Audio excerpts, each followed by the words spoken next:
시험 범위도 광범위하고 헷갈리기 쉬운 조경기사 사진으로 암기하면 아주 쉽게 외울 수 있습니다. 바로 시작합니다.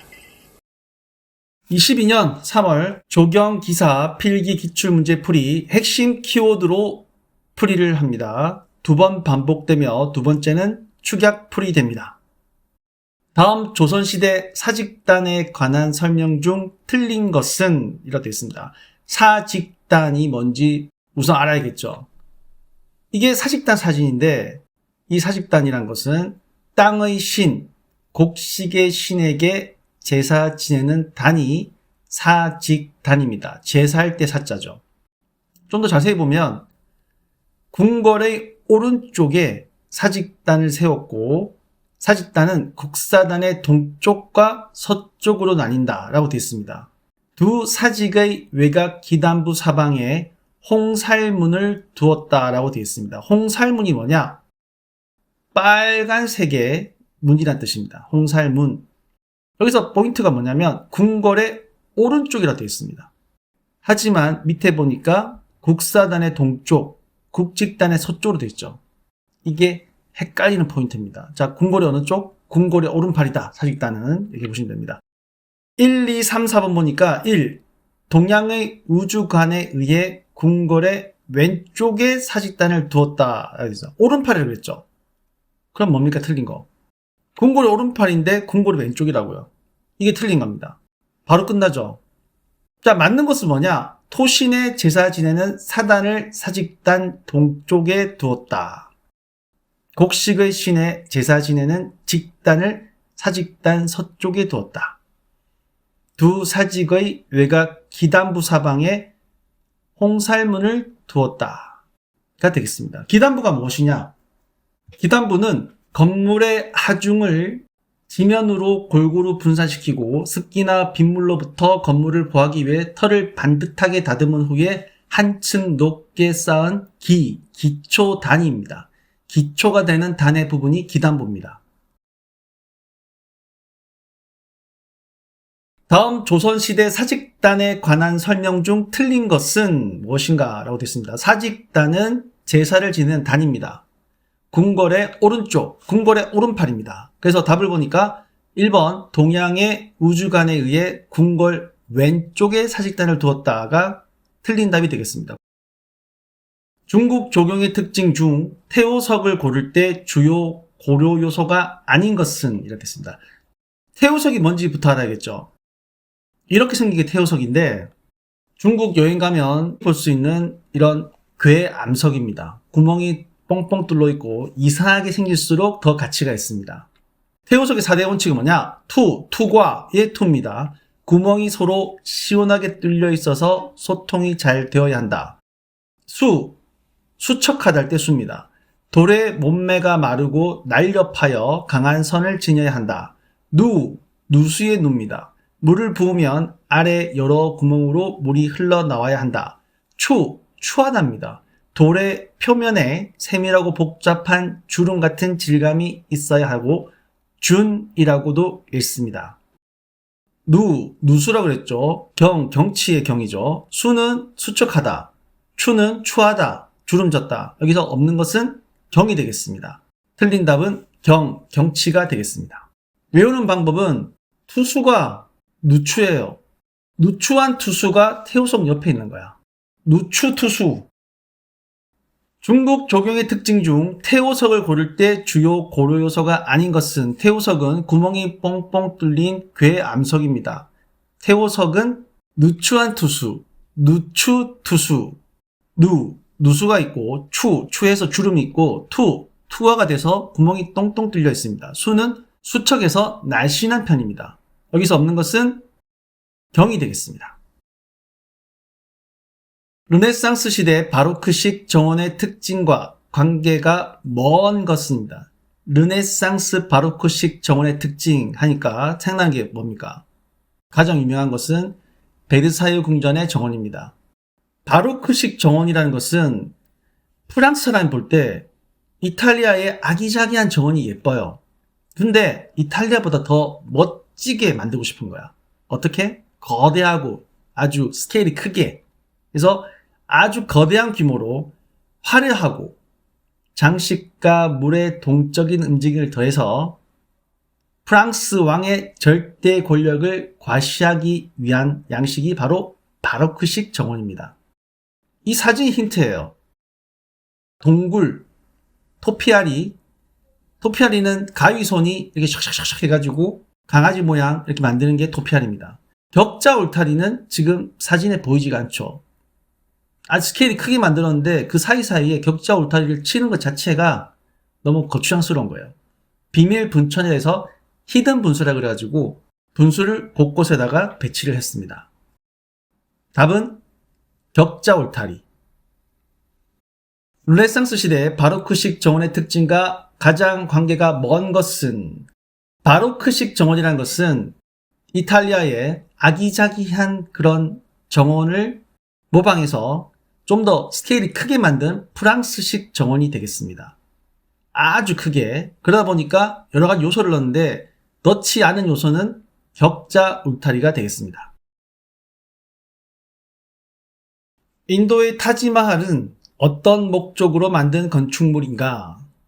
타지마할 아주 유명하죠. 이 타지마할은 무굴 황제 샤자한의 세 번째 아내가 39세의 어린 나이에 죽기 직전에 유언으로 남긴 말이 있습니다. 우리의 사랑에 걸맞은 무덤을 지어달라고 했습니다.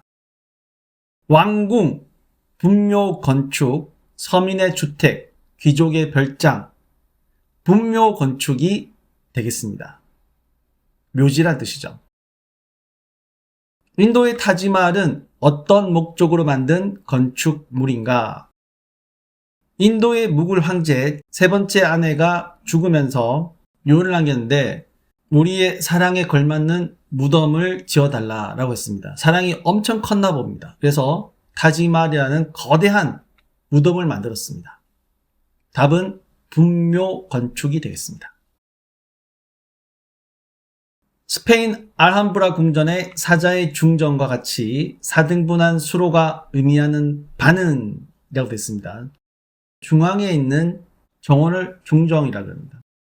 동서남북 수로의 편리성을 의미, 동일한 모양의 땅 가름을 의미, 파라다이스 가든의 네 강을 의미라고 되어 있습니다. 이게 실물인데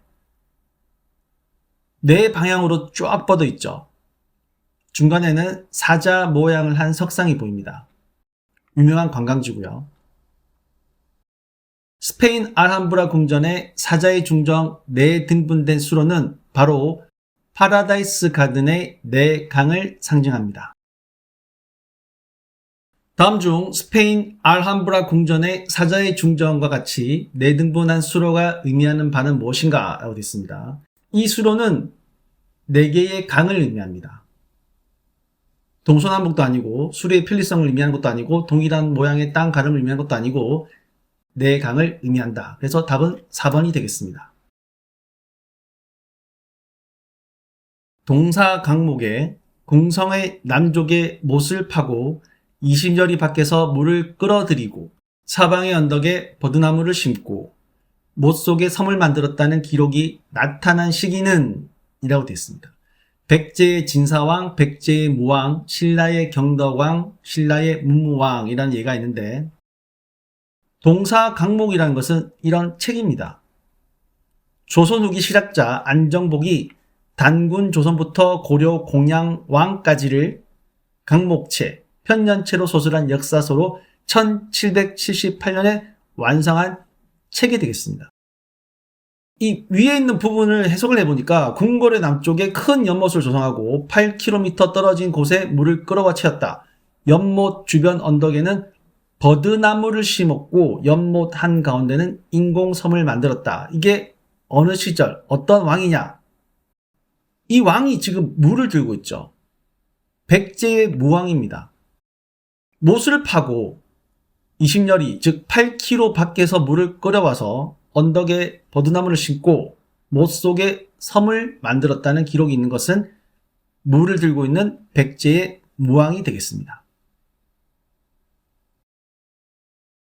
동사 강목에 궁성의 남쪽, 즉 남쪽에 못을 파고 20열이 8km 밖에서 물을 끌어들이고 사방의 언덕에 버드나무를 심고 못 속에 섬을 만들었다는 기록이 나타난 시기는 무엇인가? 물을 들고 있는 백제의 무왕이 되겠습니다.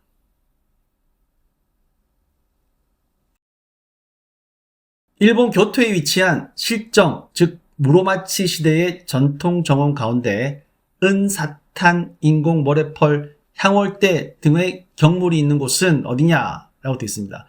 금각사, 은각사, 대선원, 용환사 중에 고르는 건데 여기가 바로 그곳입니다. 향월대, 달을 향하고 있는 단이고 은사탄, 은색의 모래가 있는 곳이 되겠습니다. 자, 여기서 보시면 은이라는 게 뜨죠. 은. 은사탄이 있는 은각사. 일본 교토에 위치한 실정, 즉 무로마치 시대의 전통 정원 가운데 은사탄, 향월대 등의 경물이 있는 곳은 은사탄 하면 은각사, 향월대 하면 은각사 되겠습니다. 답은 은각사. 한국 정원의 특징 중 가장 대표적인 것은 무엇인가? 산수경관의 축경화와 조화미. 2. 산수경관의 실경화와 조화미. 3. 산수경관의 모조화와 강한 대비성. 4. 산수경관의 축이화와 대칭성이라고 되어 있습니다. 여기서 모르는 단어가 뭐 있죠? 축경화, 실경화, 모조화, 축이화. 이 뜻이 뭐냐면 축경화는 축소한다. 경치를 축소해서 재현한다는 뜻이고 실경화는 실제 경치처럼 만든다는 것입니다. 모조화는 모방해서 만든다. 축의화는 축을 중심으로 가상의 중심으로 대칭을 가진다 라는 뜻이 되겠습니다. 우리나라 정원의 특징이 뭡니까? 이렇게 자연스럽습니다. 뭔가 자연과 하나 된 듯한 느낌. 아주 조화롭습니다. 마치 자연과 하나가 된 듯한 느낌. 이런 자연스러움이 우리나라 조경의 가장 큰 특징이 되겠습니다. 차경, 즉 경치를 빌린다는 개념을 중시해서 대표적으로 소세원은 자연, 지형 그대로 활용해서 마치 정원과 산수가 경계없이 자연스럽게 이어지는 듯한 분위기를 나타냅니다. 실경, 실제 경치나 현장감을 그림, 무대, 영상 등에서 그대로 구현하는 것을 뜻하는 것이 실경화가 되겠습니다. 한국 정원 특징 중 가장 대표적인 것은 2번 산수경관의 실경화와 조함입니다. 자연스러운 밸런스가 되겠죠. 한국 정원의 특징 중 가장 대표적인 것은 무엇인가? 한국 정원하면 자연과의 조화입니다. 인위적이지 않고 자연스러운 느낌. 산수경관의 실경화와 조화미가 되겠습니다. 실제, 경치처럼 만드는 것에 중점을 두는 것이 한국 정원의 특징입니다. 일반적인 조선시대 상류주택의 정원 중 바깥 주인의 거처 및 접객 공간이며 조경 수식이 가장 화려한 공간은 앞마당, 2번 별당마당, 3. 사랑마당, 4. 사당마당.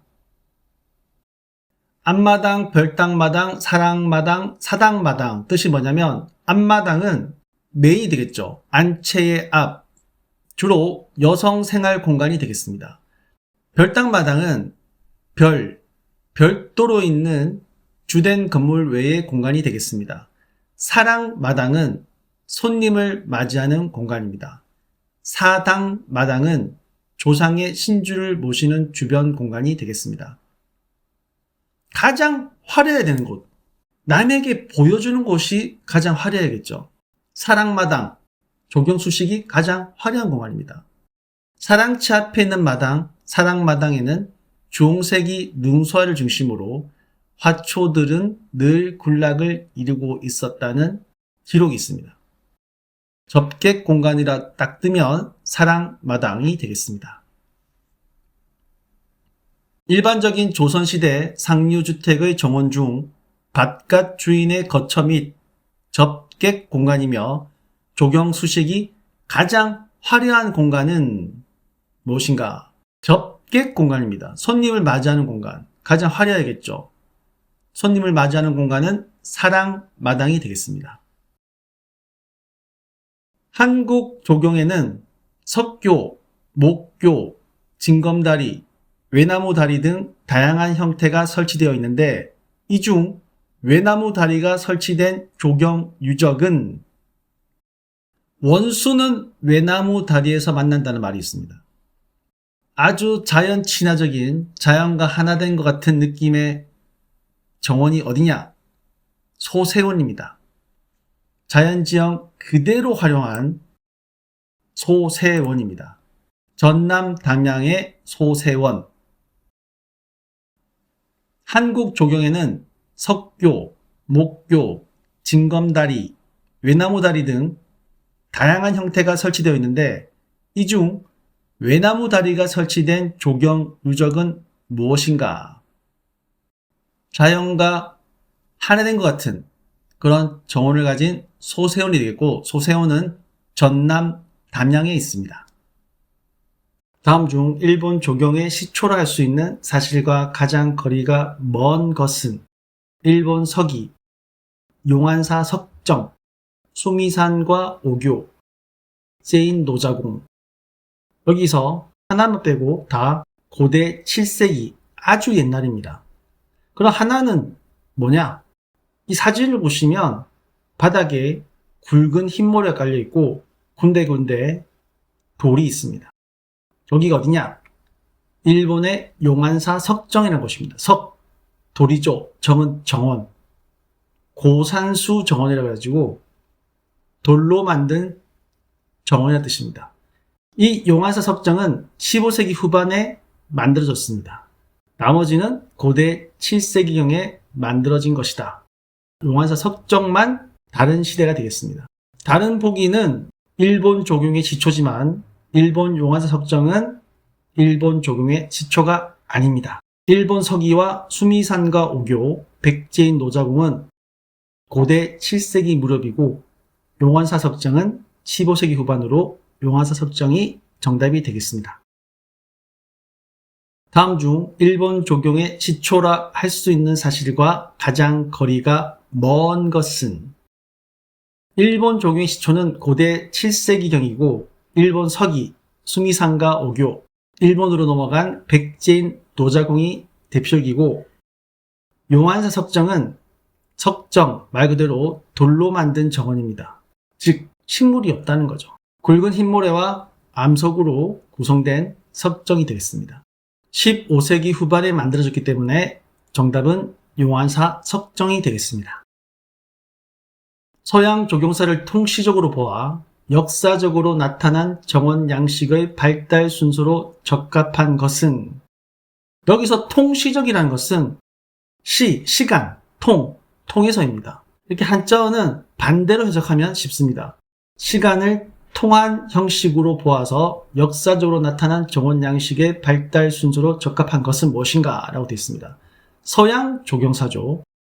서양에서 조경이 발달한 순서를 보게 되면 왼쪽부터 오른쪽까지 보시면 왼쪽을 보시면 노단, 즉 테라스라고 하죠. 이 테라스가 층층이 있습니다. 이렇게 경사진 곳을 예쁘게 만들었죠. 중간을 보니까 아주 스케일이 크게 광활한 느낌을 주고 있습니다. 오른쪽 보니까 자연에 가깝죠. 이게 공원인가? 이게 사람의 손을 거친 것인가? 할 정도입니다. 자, 왼쪽부터 노단은 이탈리아, 중간에 평면은 프랑스, 맨 오른쪽에 아주 자연스러운 자연 공간은 영국이 되겠습니다.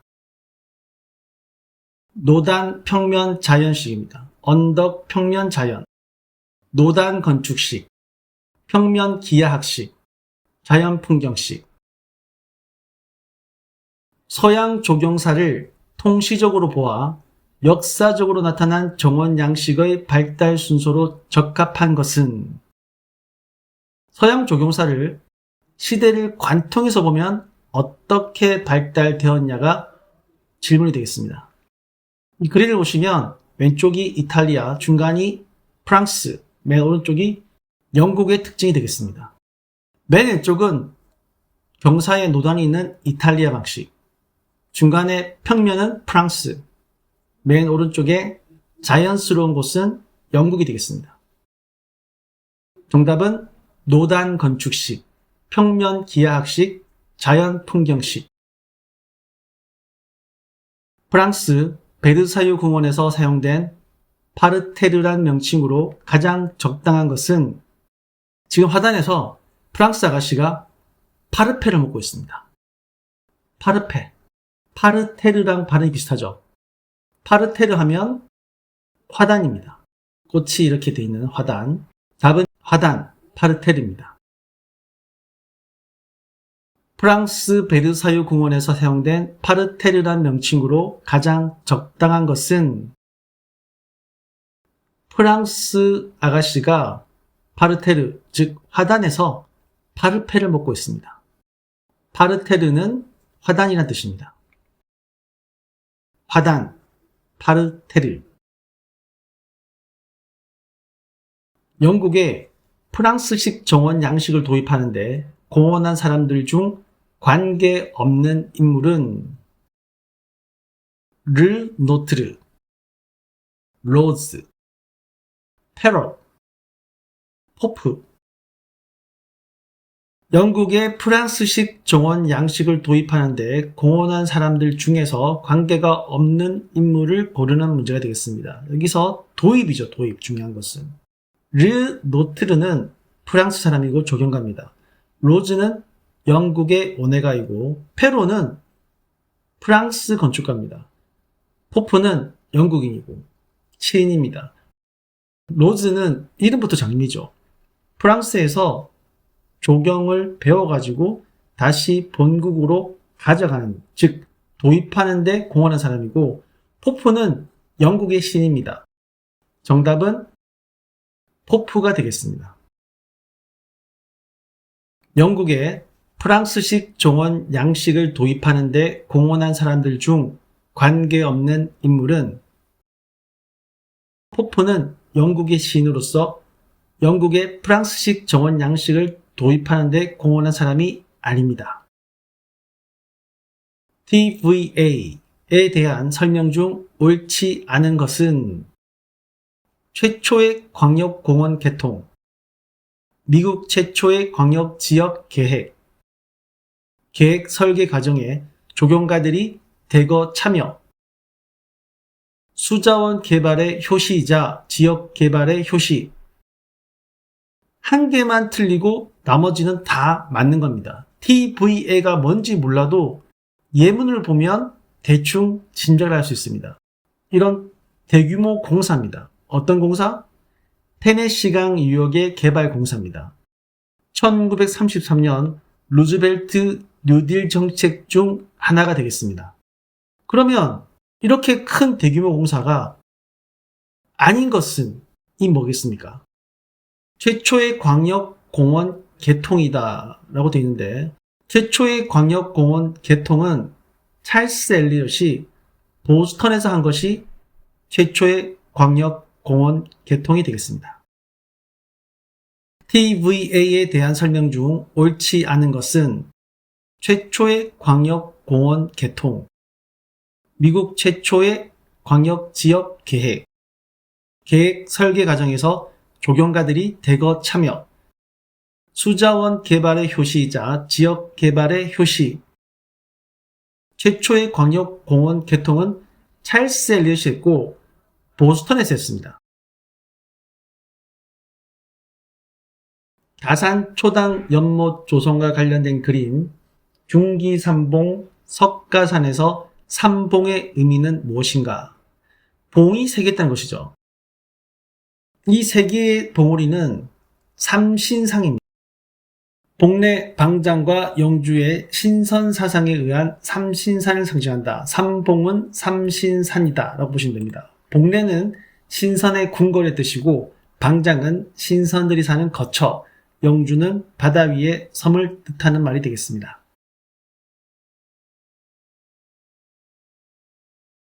다산 초당 연못 조성과 관련된 그림, 중기삼봉 석가산에서 삼봉의 의미는 삼봉이라는 것은 세 개의 봉입니다. 삼신상을 상징합니다. 봉래, 즉 신산의 궁궐, 방장, 신산의 거처, 영주, 바다 위의 섬, 세 가지 신선사상에 의한 삼신상을 의미합니다. 삼봉은 삼신상이다 라고 외우시면 됩니다. 서양에서 자연 낭만주의 시대 자연 풍경식 정원이 제일 먼저 발달한 국가는 서양 하면 전 세계를 주도한 국가가 있죠. 이 조경에서도 마찬가지입니다. 자연 풍경식 정원이 제일 먼저 발달한 국가는 영국이 되겠습니다.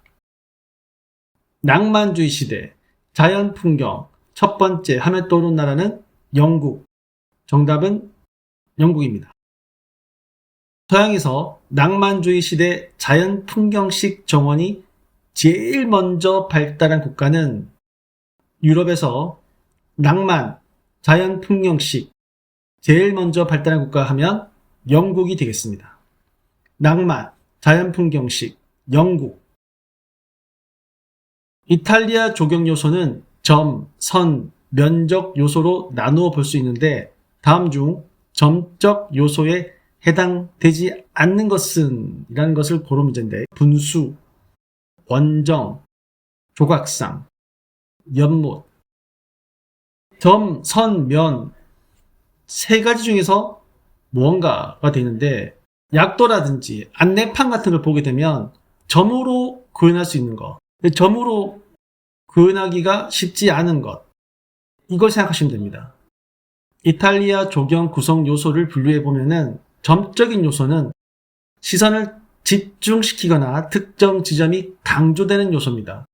분수라든지 조각상, 원정, 파빌리온이라고 하죠.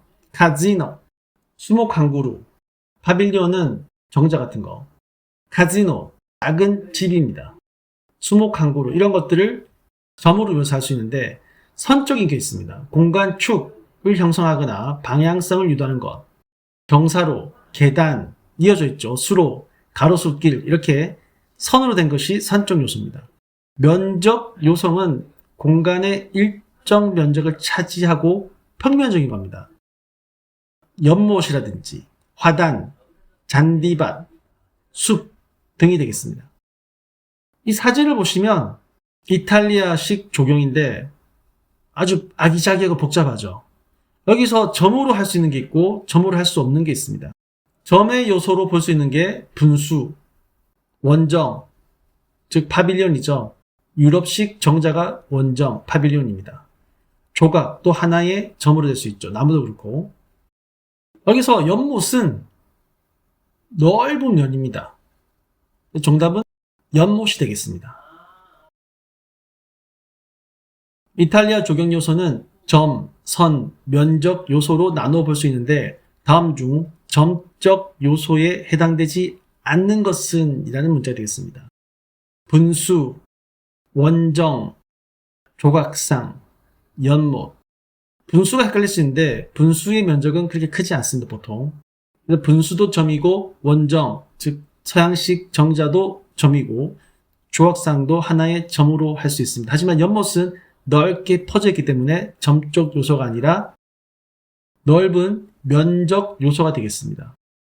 정답은 연못이 점적 요소에 해당되지 않는 것입니다. 조선시대 궁궐 조경에 곡수거 형태가 남아있는 곳은 이란 문제인데 곡선의 수거, 곡수거는 이렇게 생겼습니다. 곡수거의 뜻은 한자 그대로 해석하면 굽어진 물의 도랑이라는 뜻입니다. 굽어진 물 도랑이라는 뜻입니다. 여기에 술잔을 띄워가지고 풍류를 즐겼던 그런 것이 곡수거인데 원조는 중국이죠. 자, 문제를 보게 되면 조선시대 궁궐 조경에 곡수거 형태가 남아있는 곳입니다. 정답은 창덕궁 후원의 옥류천이 되겠습니다. 이 류가 뭡니까? 흐를 류죠. 답이 다 나왔어. 옥류천. 그래서 답은 창덕궁 후원 옥류천 공간이 되겠습니다. 조선시대 궁궐 조경에 곡수거 형태가 남아있는 곳은 곡수거는 꺾인 물의 도랑의 뜻이고 그 꺾인 물의 도랑 형태가 남아있는 곳은 옥류천입니다. 흐르는 천, 옥류천, 창덕궁 후원 옥류천 공간이 되겠습니다. 정답은 창덕궁 후원 옥류천 공간입니다. 다음 중 고려시대와 조선시대 정원을 관장하던 행정부서의 명칭이 옳은 것은 이라고 되어 있고 고려시대는 내원서, 조선시대는 장원서입니다. 고려내원, 조선장원. 고려시대는 내원서, 조선시대는 장원서. 줄여서 고내조장. 정답은 4번.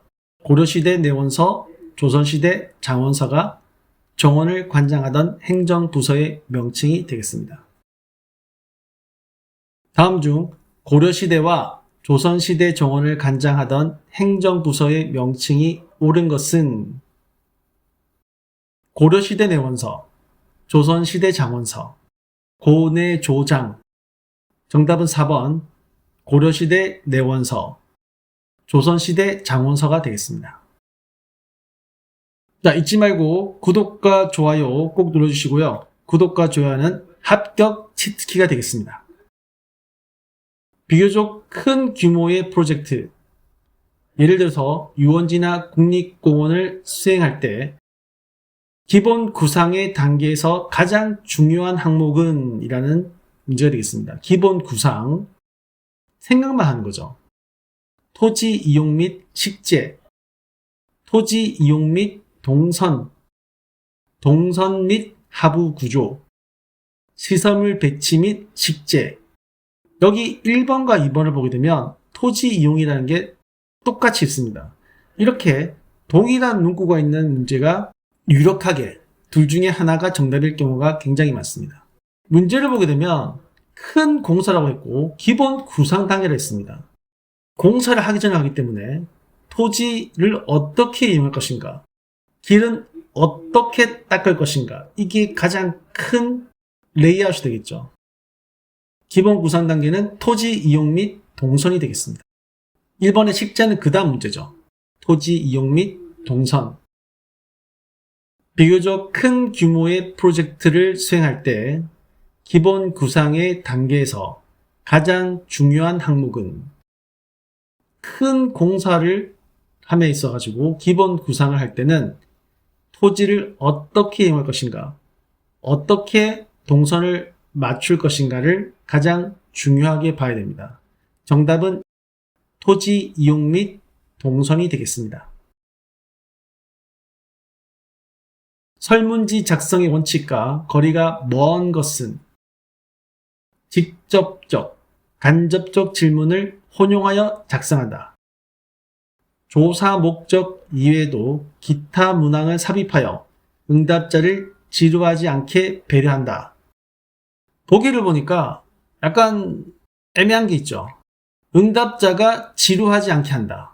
조사 목적 이외에 다른 문항을 삽입한다. 조사를 하는데 조사 목적과 다른 엉뚱한 걸 물어본다? 일단 말이 안 되죠. 설문은 지루하더라도 조사 목적만 해야 됩니다. 정답은 조사 목적 이외에도 기타 문항을 삽입하여 응답자를 지루하지 않게 배려한다 입니다.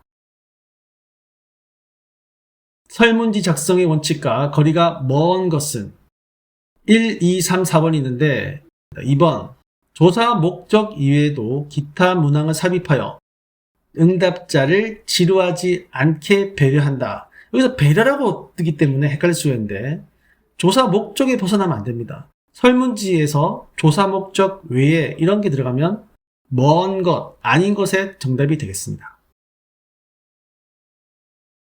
1875년 영국에서 불결한 도시 주거 환경을 제거하기 위해 새로이 건설되는 주택의 상하수도 시설과 정원 크기 및 주변 도로의 폭 등 주거 환경 기준을 규제하는 목적으로 제정된 법은 건축법, 공중위생법, 단지조성법, 미관지구에 관한 법, 문제 속에 답이 있는 경우가 상당히 많은데 이 문제도 마찬가지입니다. 불결한 주거환경 이런 내용이 뜨죠. 영국에서 처음으로 도입했습니다. 영국 하면 공중위생법이 되겠습니다. 불결 주거환경 기준 공중위생법이 정답입니다. 1875년 영국에서 불결한 도시 주거환경을 제거하기 위해서 새로이 건설되는 주택의 상하수도 시설과 정원 크기 및 주변 도로의 폭등, 주거환경 기준을 규제하는 목적으로 제정된 법은 영국, 불결, 주거환경이란 키워드가 나오면 정답은 공중위생법이 되겠습니다. 인간 행태 관찰 방법 중 시간차 촬영에 이용될 수 있는 가장 적절한 내용은 시간차 촬영이라는 것은 시간에 차이를 두고 촬영하는 거죠. 끊어가지고 찍는 거. 국립공원의 보행 패턴 및 이용 장소 조사, 대규모 아파트 단지의 자동차 통행 패턴 조사, 광장 이용자의 하루 중 보행 통로 및 머무는 장소 조사, 초등학교 어린이가 집에서부터 학교에 도달하는 보행 통로 조사. 1, 2, 3, 4번을 보면 모두 다 보행자들이 움직이는 패턴인데 하나가 조금 다른 게 있습니다. 뭐냐면 국립공원, 아파트 단지, 초등학교에서 집까지는 이동하는 그 루트가 정해져 있어요. 하지만 광장이죠, 광장. 이렇게 탁 트인 광장. 길이 없잖아요. 이런 곳에서는 사람들이 어디로 갈지 모르는 거야. 이렇게 모르는 곳에서는 시간차 촬영으로 해서 분석이 필요하다는 겁니다. 그래서 정답은 광장입니다. 인간 행태 관찰 방법 중 시간차 촬영에 이용될 수 있는 가장 적절한 조사 내용은 시간차 촬영 활용이 꼭 필요한 곳은 동선이 예상되지 않는 구역, 이런 곳에 써야 됩니다. 1, 2, 3, 4번 중에서 동선이 예상되지 않는 그런 구간은 광장입니다. 광장 이용자의 하루 중 보행 통로 및 머무는 장소 조사. 자연공원 체험 사업 중 자연상태 체험 사업의 범위에 해당하지 않는 것. 생태 체험 사업을 위한 주민 지원. 공원 내 갯벌, 모래 언덕, 연안 습지, 섬 등 해양 생태계 관찰 활동, 자연공원 특별보호구역 탐방 및 멸종위기 동식물의 복원 현장 탐방, 우수경관지역 식물 군락지, 아고산대, 하천, 계곡, 내륙 습지 등 육상 생태계 관찰 활동. 자, 이 문제 자체를 모른다고 했을 때도 뭔가 다르게 하나만 조금 다른 느낌이 있어요. 2, 3, 4번을 보게 되면 모두 다 공통점이 뭔가 보호하고 관찰하고 탐방하고 뭐 이런 게 있는데 1번은 좀 동떨어져 있죠. 생태 체험 사업을 위한 주민 지원. 주민들이 원할 수는 있겠지만 이걸 자연상태 체험 사업의 범위에 넣지는 않는다는 겁니다. 자연상태 체험 사업에는 주민 지원을 하지 않는다. 해당되지 않는다. 자연상태 체험 사업 범주에 주민 지원은 포함되지 않는다. 그래서 답은 1번 생태 체험 사업을 위한 주민 지원이 자연상태 체험 사업이 아닙니다.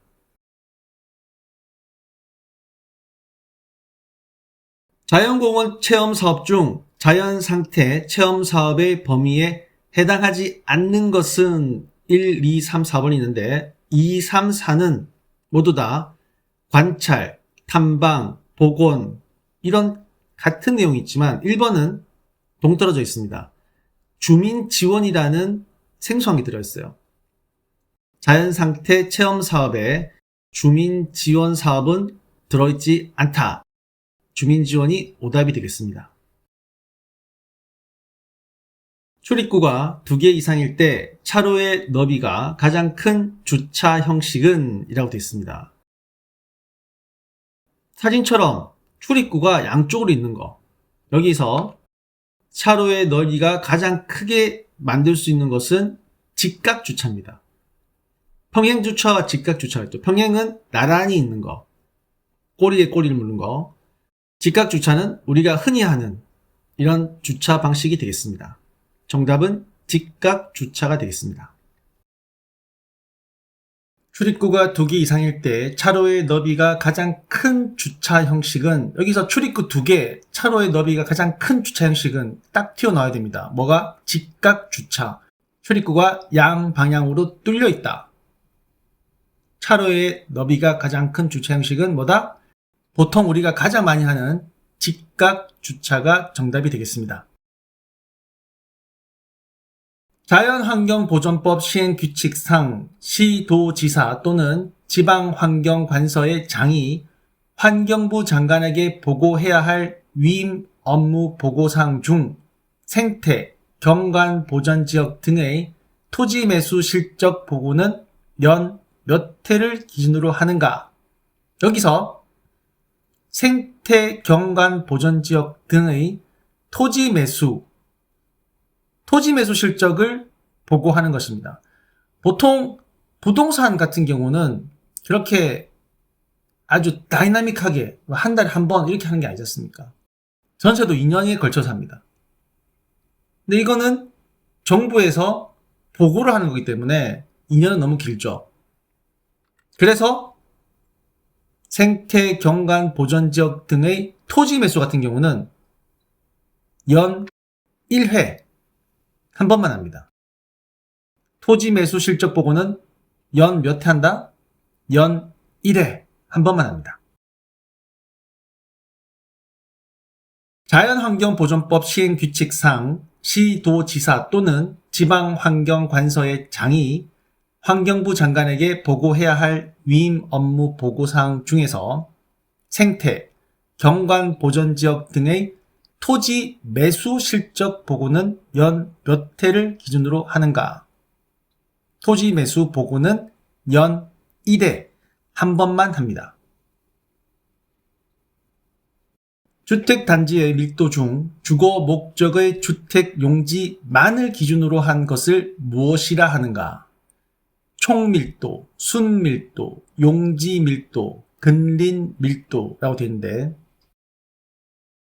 주택단지가 이렇게 있습니다. 이 중에서 주거 목적으로 만든 주택 용지만을 가지고 뭐라고 하느냐? 순전히 주거 용도만을 기준으로 한다. 순두부가 말합니다. 순밀도. 답은 순밀도가 되겠습니다. 주택단지의 밀도 중 주거 목적의 주택 용지만을 기준으로 한 것을 무엇이라 하는가? 주택 용지만을, 주거 용지만을 기준으로 한 것은 순밀도. 인근 거주자의 이용을 대상으로 하여 유치거리 500m 이하로 규모가 1만 제곱미터 이상의 기준에 해당하는 공원은 무엇이냐? 체육공원, 어린이공원, 도보권 근린공원, 근린생활권 근린공원 이라고 나와 있는데, 인근이란 말이 나옵니다. 인근. 인근이 뭡니까? 근처라는 거죠. 그럼 선지에 보니까 3번도 근린이고 4번도 근린입니다. 그럼 이 두 개 중에 한 개인데 500m 이하라고 돼 있어요. 근린, 가까운 지역. 정답은 근린생활권 근린공원입니다. 인근 거주자의 이용을 대상으로 하여 유치거리 500m 이하로 규모가 1만 제곱미터 이상의 기준에 해당하는 공원은 이라고 되어 있습니다. 집에서 500m 안쪽으로 있는 공원이 돼야 된다는 거죠. 인근, 인근이라 뜨면 근린 생활권 근린공원이 되겠습니다. 문제를 잘 읽어야지 답을 맞출 수 있습니다. 인근하면 근린, 이렇게 연결하시면 좀 편하겠습니다. 근린생활권 근린공원이다 라고 기억하시면 되겠습니다. 다음 중 우수유량을 결정하는데 영향력이 가장 적은 요소는 우수유량, 내리는 비의 양입니다. 조경에서는 우수유량이 엄청 중요하죠. 식물이 수분을 필요로 하니까 수분을 머금어야 됩니다. 이 개념을 가지고 선지를 보겠습니다. 지표면의 경사 방향, 강우 시간 및 강우 강도, 지표면에 형성된 식생의 종류, 지표면을 형성하는 토양의 종류. 문제가 가장 적은 것이라고 했습니다. 식물이 어떤 식물이냐에 따라 가지고 수분을 잘 빨아들이기도 하고 그렇지 못하기도 합니다. 지표면을 형성하는 토양의 종류에 따라서 물을 잘 머금을 수도 있고 잘 머금지 못할 수도 있습니다. 투과율이 높은 게 있고 낮은 게 있죠. 1번 지표면의 경사 방향 같은 경우는 경사가 졌다 안 졌다에 따라 가지고 크게 좌우를 받지 않는다는 거죠. 영향이 가장 적다. 지표면의 경사 방향이 우수유량을 결정하는 데 영향력이 가장 적은 요소가 되겠습니다. 다음 중 우수유량을 결정하는 데 영향력이 가장 적은 요소는 1, 2, 3, 4 선지를 보니까 강우 시간 및 강우 강도는 유량, Q에 해당하고 지표면에 형성된 식생의 종류는 유출 개수에 해당합니다. 지표면을 형성하는 토양의 종류 자체도 유출 개수에 포함됩니다. 하지만 지표면의 경사 방향은 경사가 졌다 뿐이지 거기에 뭐가 걸리는 게 없지 않습니까? 유출 개수가 아닙니다. 그래서 정답은 1번 지표면의 경사 방향이 우수유량을 결정하는 데 영향력이 가장 적은 요소가 되겠습니다. 도시공원 안의 공원시설 부지면적 기준이 상이한 곳은 이라는 내용이 나옵니다. 근린공원, 수변공원, 도시농업공원, 묘지공원. 여기서 뭔가 공원은 공원인데 꺼름직한 공원이 있어요. 자, 이 공원만 부지 면적 기준이 상이합니다. 어떻게 다를까요? 근린공원과 수변공원, 도시농업공원은 모두 다 100분의 40 이하가 가능하고 묘지공원은 100분의 20 이하가 가능합니다. 묘지공원만 좀 더 작은 거죠. 묘지공원의 면적은 100분의 20으로 다른 공원보다 면적이 작게 책정이 됐다. 그래서 답은 묘지공원이 되겠습니다. 도시공원 안에 공원시설 부지면적 기준이 상이한 곳은 단 도시공원 및 녹지 등에 관한 법률 시행 규칙을 적용한다 라고 되어 있습니다. 근린공원, 수변공원, 도시농업공원 모두 다 100분의 40까지 가능한데 묘지공원은 100분의 20 이하가 가능합니다. 그래서 정답은 4번 묘지공원이 상이한 곳이 되겠습니다. 다음과 같은 행위 기준이 적용되는 자연공원의 용도지구는 어떤 용도지구일까요? 공원 자연환경지구에서 허용되는 행위, 대통령령으로 정하는 규모 이하의 주거용 건축물의 설치 및 생활환경 기반 시설의 설치, 지구 자체 기능상 필요한 시설로서 대통령령으로 정하는 시설의 설치, 환경오염을 일으키지 않는 간의 공업이라고 되어 있는데 여기 보면 자연공원 안에 주거용 건축물의 설치 및 생활환경 기반 설치의 설치라고 되어 있습니다. 주거용, 사람이 살 수 있다는 거죠. 그러면 마을입니다. 주거, 마을, 그래서 공원, 마을, 지구가 되겠습니다. 1, 2, 3, 4 아주 헷갈리게 되어 있죠. 주거용이기 때문에 마을, 공원, 마을, 지구가 되겠습니다. 다음과 같은 행위 기준이 적용되는 자연공원의 용도지구는 이라고 되어 있고 네모 안에 이런 설명들이 있는데 그 중에 하나 대통령령으로 정하는 규모 이하의 주거용 건축물의 설치 및 생활환경 기반 시설의 설치라고 되어 있습니다. 주거용 건축이 들어가 있습니다. 이 문구가 들어가 있으면 공원, 마을, 지구가 되겠습니다. 사람이 살 수 있는 주거용 건축이 모여 있다. 그러면 마을이죠. 공원, 마을, 지구. 집을 출발하여 목적지에 도착한 후 그곳에서 두세 개소의 시설을 광범위하게 구경하고 집으로 돌아오는 관광행위의 유형은 이라고 되어 있는데, 옷핀, 스푼, 피스톤, 탬버린 이렇게 되어 있는데, 광범위하게 두세 개를 훑어보고 오는 거예요. 대충 스푼으로 떠서 스프를 먹듯이 시티버스를 타고 광범위하게 두세 개소만 보고 오는 거예요. 이게 바로 뭐다? 스푼형입니다. 집을 출발하여 목적지에 도착한 후 그곳에서 두세 개소의 시설을 광범위하게 구경하고 집으로 돌아오는 관광행위의 유형은 대충 둘러보고 오는 거죠. 광범위한 지역을. 그것은 바로 스푼형이다. 스푼 위에 버스가 있는 것을 한번 생각해 보십시오. 공원 녹지 체계를 설명한 것 중 가장 거리가 먼 것은? 이라는 문제가 되겠습니다. 선지를 보니까 체계를 구성하는 요소는 하나의 큰 공원이다. 가로수나 하천을 공원의 연계 요소로 이용한다. 맞는 말이고요. 다수의 공원을 연계하여 상호 간의 관계를 만든다. 자, 2번 연계 요소, 3번 관계를 만든다. 4번 공원을 보완하는 점적, 면적 요소들로서는 호수, 운동장, 광장 등이 있다 라고 되어 있습니다.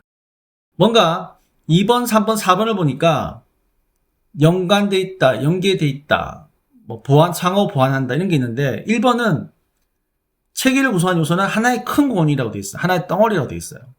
이게 다른 건데, 이 공원이 여러 가지가 복합적으로 되어 있잖아요. 유기적으로 연결돼 있고, 이런 게 중요한데, 공원 녹지 체계 하면 연계, 상호 보완 이런 단어가 떠올라야 됩니다. 그래서 거리가 먼 것은 1번, 체계를 구성하는 요소는 하나의 큰 공원이다가 가장 거리가 먼 것이 되겠습니다. 공원 녹지 체계를 설명한 것 중 가장 거리가 먼 것은, 공원 녹지 체계 하면 연계, 상호 보완 이런 게 떠올라야 되는데, 1번을 보시게 되면 체계를 구성하는 요소는 하나의 큰 공원이라 되어 있습니다. 하나의 큰 공원이 아니라 여러 개의 공원이 연계되어 있다가 공원 녹지의 체계가 되겠습니다. 수요량 예측이 공간의 규모를 결정짓게 되는데, 반대로 계획의 규모가 수요량의 한계를 결정짓기도 한다. 일반적으로 수요량 산출 공식에 해당하지 않는 것은? 이라고 되어 있습니다. 수요와 공급, 공급과 수요. 뭔가 공원을 만들 때 얼마나 수요가 있을 것인가를 생각을 하게 되죠. 그래서 수요량 산출을 해야 되는데, 이 수요량이 얼마만큼 될 것인가의 산출 공식에 해당되지 않는 것. 시계열 모델, 중력 모델, 요인 분석 모델, 혼합형 모델. 자, 하나씩 보게 되면 시계열이 뭐냐면 시간, 관계, 배치입니다. 시간에 따른 관계의 배치. 중력 모델은 끌어당기는 것이고, 요인 분석은 잠재 수요를 예측하는 것입니다. 혼합형 모델은 하위 집단의 존재를 위한 모델로서 보다 복합적입니다. 그래서 수요량 산출 공식에 해당되지 않는 것은 혼합형 모델입니다. 수요량 예측이 공간의 규모를 결정짓게 되는데, 반대로 계획의 규모가 수용량의 한계를 결정짓기도 합니다. 일반적으로 수요량 산출 공식에 해당하지 않는 것은 무엇일까요? 수요 산출이라고 하면 시계열, 시간 관계 배치, 중력, 요인 분석 이런 단어가 떠올라야 됩니다. 이 중에서 성격이 다른 것은 4번 혼합형 모델이 되겠습니다. 동질적인 성격을 가진 비교적 큰 규모의 경관을 구분하는 것으로 주로 지역 및 지표 상태에 따라 구분하는 것을 무엇이라고 하는가? 뭘로 구분한다고요? 지역 및 지표 상태에 따라 구분하는 것이다. 경관 요소, 경관 유형, 토지 형태, 경관 단위, 지역 및 지표 상태라고 되어 있습니다. 큰 규모의 경관을 구분하는 것은 경관의 단위입니다. 문제에 나와 있죠. 큰 규모의 경관을 구분하는 것을 무엇이냐? 경관 단위가 되겠습니다. 동질적인 성격을 가진 비교적 큰 규모의 경관을 구분하는 것으로 주로 지역 및 지표 상태에 따라 구분하는 것을 무엇이라고 하는가? 큰 규모의 경관을 구분하는 것을 무엇이냐? 경관 단위가 되겠습니다. 도시 조경의 목표로서 가장 거리가 먼 것은 도시가 어떻습니까? 시골과 다르게 번잡하죠. 친환경적 도시건설, 친인간적 도시건설, 아름다운 도시건설, 도시 조경과 교통 편의적 도시건설은 매치가 잘 안됩니다. 왜냐? 도시 자체가 이미 교통체계가 깔려 있어요. 조경으로 교통이 편의적인 도시를 건설할 수 있다는 한계가 있는 거죠. 목표가 아닙니다. 도시 조경의 목표로 교통 편의가 나오면 틀린 답이 되겠습니다. 도시 조경의 목표로서 가장 거리가 먼 것은 도시 조경 목표 가장 거리가 먼 것, 이런 문구가 나오면 도시 조경의 목표가 아닌 것은 하게 되면 교통 편의라는 선지가 정답이 되겠습니다. 환경 심리학에 관한 설명으로 옳지 않은 것은 환경과 인간 행위 상호 간의 관계성을 연구한다. 뭔가 맞는 거죠. 2번, 사회심리학과 공동의 관심 분야를 많이 지니고 있다. 이것도 뭔가 맞는 것 같고, 이론적으로 기초적인 연구에만 관심을 둔다. 뭐뭐에만, 이런 문구가 들어가 있으면 틀린 답, 오답이 되겠습니다. 다소 정밀하지 않더라도 문제 해결에 도움이 되는 가능한 모든 연구 방법을 사용한다. 모든 게 다 그렇지 않지만 아주 높은 확률로 뭐뭐에만, 뭐뭐만이라고 됐으면 오답입니다. 틀린 것이 되는 거죠. 그래서 답은 3번이 되겠습니다. 아예 모르더라도 이렇게 선지만 보고 답을 맞출 수 있기 때문에 끝까지 희망을 놓지 말고 문제를 잘 읽고 문제를 풀어서 꼭 합격하시기 바랍니다. 환경심리학이라는 문구가 뜨면 관계성, 공동, 모든 방법, 이런 게 탁 떠올라야 됩니다. 환경심리학에 관한 설명으로 옳지 않은 것은 선지를 쭉 보니까 뭐뭐에만 이라는 문구가 보입니다. 뭐뭐에만, 이런 문구가 뜨면 옳지 않은 것의 정답이 되겠습니다. 이론적이고 기초적인 연구에만 관심을 둔다는 옳지 않은 답이 되겠습니다. 환경영향평가의 어려움에 관한 설명으로 옳지 않은 것은 쾌적함, 아름다움 등의 추상적 가치에 관한 정량적 분석이 어렵다. 이것도 맞는 것 같죠. 건설 후에 평가를 하게 되므로 완화 대책을 시행하는 데 비용이 많이 든다. 환경영향평가는 보통 어떻습니까? 우리가 어떤 공사를 할 때 환경영향평가가 끝나지 않았다라고 얘기하는데 이 건설 후라고 되어 있죠. 건설 전에 하는 건데 건설 후라고 되어 있습니다. 그래서 옳지 않은 것은 2번이 되겠습니다. 3번 볼까요? 일정 행위로 인해 초래되는 환경적 영향에 대한 과학적 자료가 미흡하다. 환경적 영향을 충분히 분석하기 위하여 어느 정도의 자료가 수집되어야 하는가에 대한 지식이 부족하다. 즉, 환경영향평가가 어렵다는 거죠. 답은 건설 후에라는 문구가 있는 2번이 되겠습니다. 환경영향평가의 어려움에 관한 설명으로 옳지 않은 것은 선지를 1, 2, 3, 4번 보다 보니까 2번 건설 후에 평가를 하게 되므로 완화 대책을 시행하는 데 비용이 많이 든다. 환경영향평가는 무조건 건설 전에 하는 겁니다. 그래서 정답은 뭐다? 2번 건설 후에 평가를 하게 되므로 완화 대책을 시행하는 데 비용이 많이 든다가 설명으로 옳지 않은 것이 되겠습니다. 세계 최초로 지정된 국립공원과 한국 최초로 지정된 국립공원이 바르게 짝지어진 것은, 이 사진 보시면 미국의 옐로우스톤이라는 곳인데 아주 예쁘죠?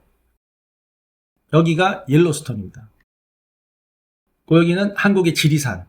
지리산 꼭대기에 보면 정상석이 있는데 노란 옐로우스톤으로 되어 있습니다. 석양을 받아가지고. 그래서 옐로우스톤과 지리산은 한 세트로 외우시면 되겠습니다. 세계 최초로 지정된 국립공원은 옐로우스톤, 한국 최초로 지정된 국립공원은 지리산이다. 그래서 4번 옐로우스톤과 지리산이 되겠습니다. 세계 최초로 지정된 국립공원과 한국 최초로 지정된 국립공원이 바르게 짝지어진 것은 미국의 노란 돌, 옐로우스톤, 한국의 지리산.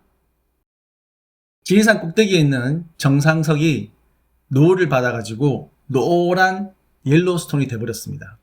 옐로우스톤과 지리산은 한 세트다.